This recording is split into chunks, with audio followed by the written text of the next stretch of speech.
നമ്മുടെ വീട്ടിലുള്ള ആൺകുട്ടികളോട് നമ്മൾ പൊതുവേ പറയുന്നൊരു കാര്യമാണ്, നീയാണ് ഈ വീട് നോക്കേണ്ടത്, നീയാണ് നിങ്ങളുടെ അനിയത്തിന് കല്യാണം കഴിച്ചു കൊടുക്കേണ്ടത്, നീയാണ് ഉമ്മയും ഉപ്പയ്ക്കും വേണ്ടിയിട്ടുള്ള എല്ലാ കാര്യങ്ങളും ചെയ്തു കൊടുക്കേണ്ടത്, നാട്ടുകാരെ സേവിക്കേണ്ടത്, ഇങ്ങനെ ഒരുപാട് കാര്യങ്ങൾ വളർന്നു വരുന്ന ഒരു ആൺകുട്ടി ചെറുപ്പം മുതലേ കേൾക്കാൻ തുടങ്ങിയിട്ടുണ്ടാവും.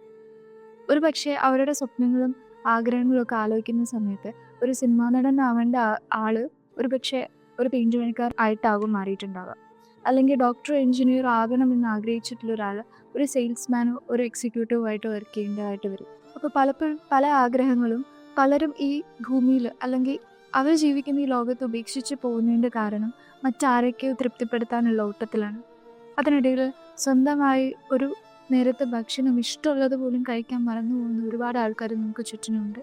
അതുകൊണ്ട് തന്നെ നമ്മുടെ വീട്ടിലുള്ള പാരൻസിന് നമുക്ക് ചെയ്തു കൊടുക്കാൻ പറ്റുന്ന നല്ലൊരു കാര്യമാണ് മക്കളെ മക്കളുടെ ഇഷ്ടങ്ങളും കൂടെ മനസ്സിലാക്കി വളർത്താനായിട്ട് ശ്രമിക്കുക.